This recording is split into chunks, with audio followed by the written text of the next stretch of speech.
Welcome to Scotland, and we're just outside Edinburgh for the Genesis Scottish Open. This is the GV60, a Sport Plus in our case, a fully electric vehicle on a completely new platform. I'm Ben Quirk, welcome to Planet Auto. Now, I've been trying to drive this for the last 6 months.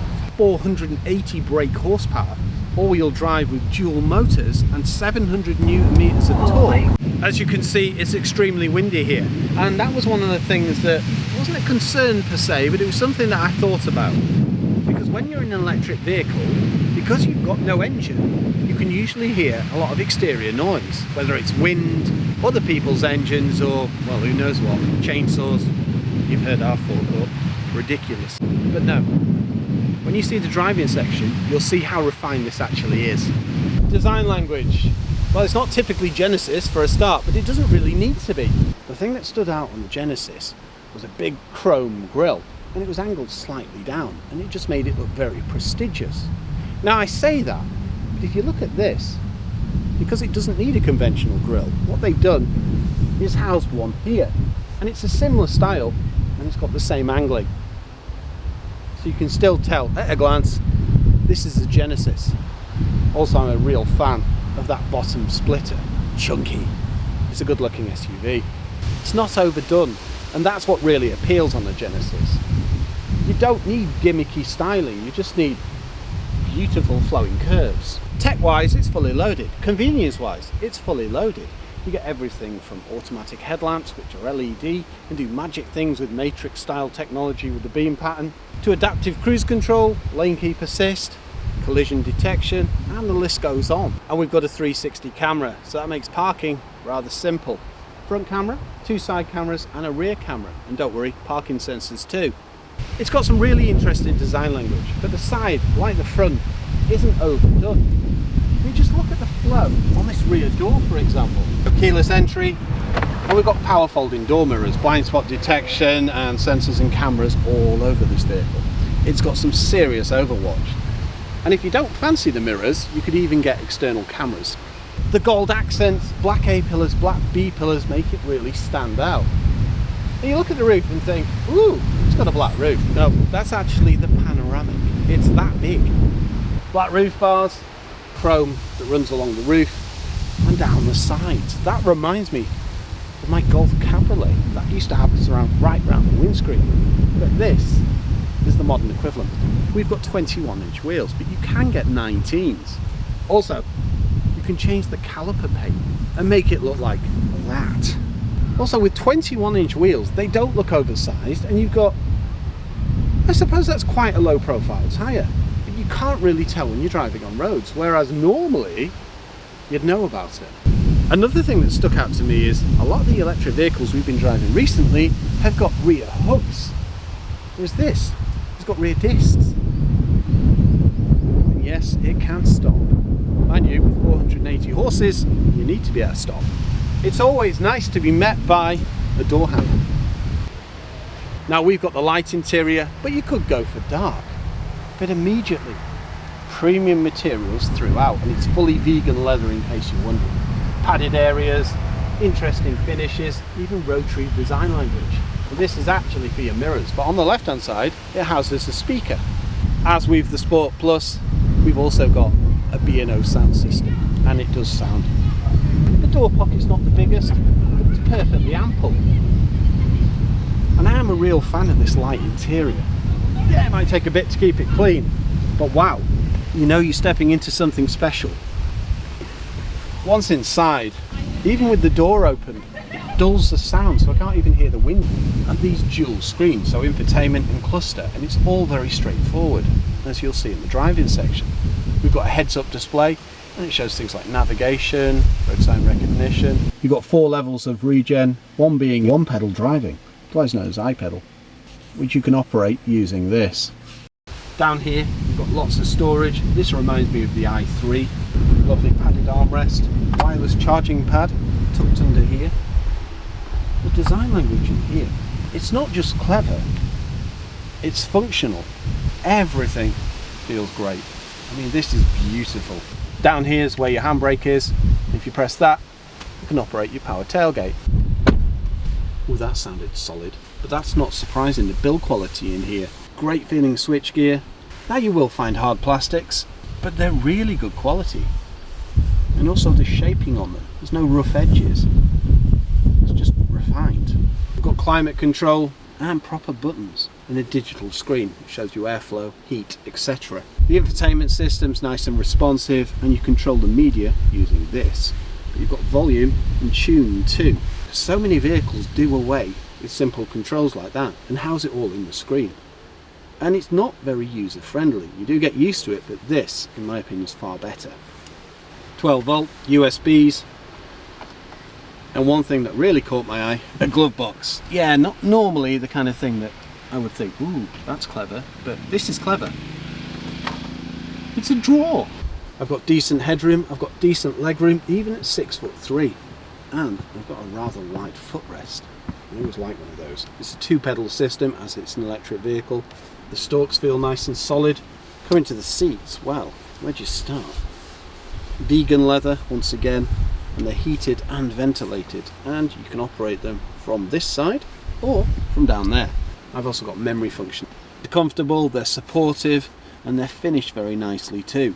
There's also a fair bit of convenience on this vehicle, including adaptive cruise control, and it's a great system, very simple to use.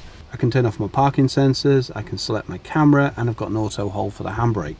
There's even a heated steering wheel. Now the layout reminds me of something like Knight Rider. For a start, you've got drive modes over here, so Eco, Comfort and Sport, and on the right hand side you've got Boost. And that literally, if you're in Sport, unleashes absolutely everything this vehicle has. And honestly, it almost feels like you're time travelling. You're just, as you'll see from the shot. Here's where you operate your sunroof, and you've got some little map reading lights. And finally, an auto dimming mirror. It's practical, it's comfortable, it's very roomy in the front too, and that doesn't compromise the space in the back, as you'll see. Well, in true Scottish style, the wind's really getting up now, so apologies for any wind noise. The door opens nice and wide, and it's lovely that you're met with the door handle even as a rear door. Very good.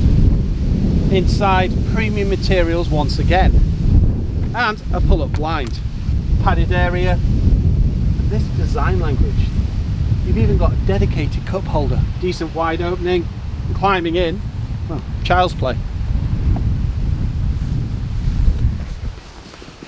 There's a grab handle above every door, so no problems if you've got mobility challenges. That's the thing, they do think of pretty much everything. Airbags around the vehicle, isofix points, and lovely comfortable seats. Quilted style leather. And, if you look there, they're heated with 3 levels and vents here. Everything feels great. This actually reminds me of a pair of Reeboks that I got that were special edition.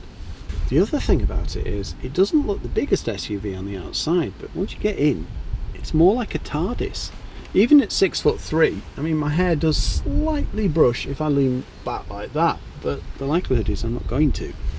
And also, I can recline my seat quite a bit more. Well, that's just a bit of rubber so it doesn't damage you.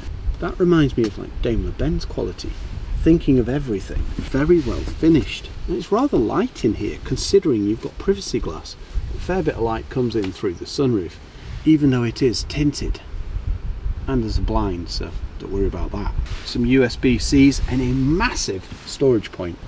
Now, if you're not happy with where your passenger seat is, you can play around till your heart's content. One great thing that Annabelle's a real fan of is the fact that you can adjust the seatbelt height in the front. I've got really good legroom. I can get my feet under the seats. And because it's not a conventional vehicle, there's no transmission tunnel, even though it's all-wheel drive. The coat hook. For some reason, a lot of the manufacturers have got rid of those. There's also a hook here and a map reading light. When you look at this, you can see it's very design orientated for efficiency. For example, the door handles, the flow of the rear arches, even the roof bars, everything's for efficiency and to reduce drag. And in both mine and Annabelle's mind, this is very Art Deco. And that is a big plus. Now, it's all very well doing this. I mean, this is quite clever, but this is even cleverer. You can operate the flap with the button on the key. Now it'll home charge and it'll type 2 and it will rapid and it will super rapid 350 kilowatt, meaning it'll get like it's 10 to 80% in around 18 minutes. That's mind-blowing. With a range of 290 miles. Well, we could quite easily go to Goodwood on that. To close, rear styling, more beautiful curvature. This is what really appealed to me on the GV70. It's nice to see it on the 60. But once again, it's just minimalist. Very simple. At the bottom, you've got a rear diffuser style. And right at the bottom, some LED reversing lights. Parking sensors, reversing camera. And a rather smart and stylish rear spoiler. Housing a rear camera. It's also a power tailgate. And this really appeals. Let's take a look in the boot.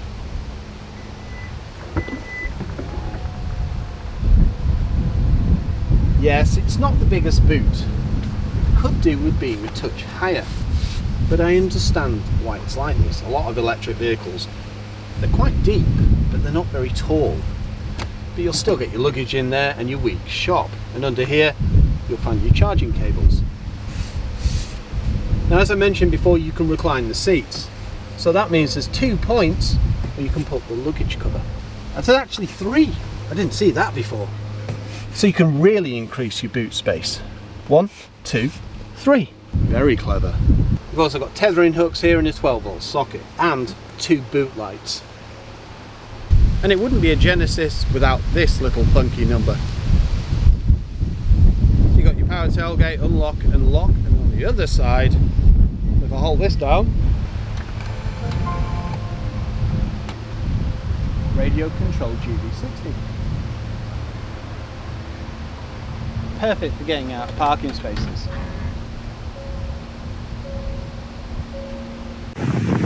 Struts, perfect, and a front.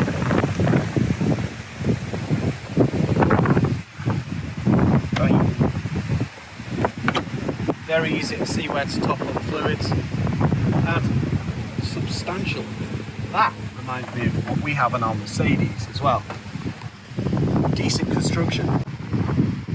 Welcome behind the wheel of the all-new Genesis GV60, and this is on a completely new platform and it's fully electric.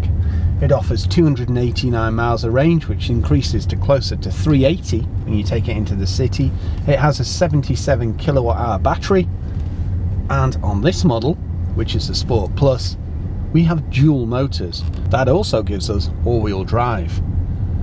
Now when it comes to brake horsepower and newton meters of torque, well, you get 240 brake from each electric motor.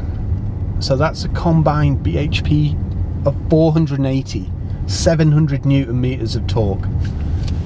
And this button is what makes it all happen. Boost. Everywhere you go in this, it turns heads. But it's not surprising. I mean, for a start, we've got Glacier White. It's interesting being in the Genesis, which is fully electric. As I mentioned, we've only driven the combustion ones. And as we know, with an electric vehicle, you need serious refinement. For a start, you can hear everything from wind noise through to engines outside and other cars. Well, this, you've got absolutely none of that. There's no wind noise. And it feels, I suppose the word's calm. It's also effortless to drive. Considering it's got close to 500 brake horsepower, you could just plod into the town in this with absolutely no problem. If possible, please. However, we now have an A road. And I think, should we go left? Yes. So we're in standard mode. Let's just try a bit of a foot down. Okay. Restrained power, straight up to 50. Instant acceleration, as you'd expect. Change driving mode first. So that's comfort. Whoa. Feel the difference. You can tell it's in sport. It's certainly readied itself. Also, I felt the bolsters tighten like the Kia Stinger. So let's just give it a bit of a blip. Wow! That's not even boost! Woo! Get into trouble with this one. It's amazing what we see on a road trip or a journey, isn't it, man? It is, yeah. That's boost hit. Okay. It's tightened up again. So, jeez! In a quarter mile, turn right and then left. What does this do 0 to 60 in? That's something new, I tell you. We're kind of winging it up here. We don't really know this area, do we? No, not at all. Ah, the boost has now gone off because I've just felt the bolsters loosen. That is a really interesting experience. I think when we find somewhere we'll have to do a standing start just to see what it can pull away in. It's got to be In a quarter 4 mile, seconds turn left onto ish, Hamilton I'd Road. expect. It's nice, isn't it? I was going to say, this is pretty. It's smooth, it's comfortable. The powertrain is seamless. And the way that this revolves, wow. That's the thing about the GV60, it's pretty much just all wow, wow, wow. It's very quiet, isn't it? I don't even need to speak up. Now turn right in 0.1 mile. Serious overwatch, lane keep assist, adaptive cruise control, all manner of sensors and cameras. Apologies for it being a bit dusty today. All these vehicles are pretty much workhorses for the Scottish Open. It was 73% of battery and let's have a look, 2.5 mile kilowatt hour. What's remaining? 149 miles. We could essentially get home on that. That says something, doesn't it? It does indeed. So this is North Berwick. I could just drive round and round in this. Got my navigation in the cluster. Nice and easy to read. You can see when you're charging, when you're using power. You can also tweak some of the settings as well, so you can change the display. Everything's nice and straightforward. When you're indicating, you can see the camera in your cluster. I've even got a heads-up display and it's got my navigation, my speed, road sign recognition. It's all singing and dancing this, isn't it? It really does have all the bells and whistles. It does. It regens all the time as well. So, we've got regen level. You can change your regen with the paddles on the back of the steering wheel as well. But depending on which driving mode you go into, it'll tune accordingly. Genesis. It's engaging, it's agile, it's got power. Due to its weight, it sticks to the road like glue. That's the thing about electric vehicles. Because of the weight, they corner for England. Sorry, Scotland. You hear the odd bump, but you won't actually feel it. The suspension is very pliable. Makes it comfortable for the driver and passengers. But the other thing is, it doesn't make it so it's a dull drive. So you've got nice tight steering with great feedback, and the faster you go, the weightier it gets. And if you put it in sport, it will tighten up and feel, yeah, pretty damn good. Sport, this is sport, let's hit boost. Ready? Yep. Oh my goodness. Fruity is not the word. Woo! That's like roller coaster kind of takeoff. You'll notice by the way that the camera lurched that there was nothing I could do about that. You wouldn't believe it, would you, that an SUV could put the power down so fast? No. No wheel spin, just digs its heels in and Dorothy, goes. we're off. I mean, even in sport mode it's fast, but that boost just gives it... It's unbelievable, isn't it? I'm absolutely blown away by that. And just plodding around that village and using boost and testing sport mode, we've only used, I think it's about 10 miles of range. I don't think that's bad. So on the eco run, I suppose it'd be like most of the electric vehicles around Silverdale. You'll set off and you'll come back with the same range you left with. It's only when you take them on the motorway that they start using more. Okay, 60 with the heavy winds, we are hearing a little bit of wind noise. But the other thing is, other vehicles are being buffeted left, right and centre. This is just remaining solid. Because it is rather windy today. It's choppy, isn't it? It's horrendous, isn't it? Decent 360 camera, HD screen, easy to reverse as well. It's got like a dual back window. Such a clean design in here, isn't it? Getting out of junctions isn't a problem. Nope. I suppose that's the benefits with all-wheel drive as well. It's quite a light regen, this. It knows when to coast and it knows when to regen. intelligent. This is very relaxing. I've just got a permanent grin on my face as well. I do like what Genesis are doing.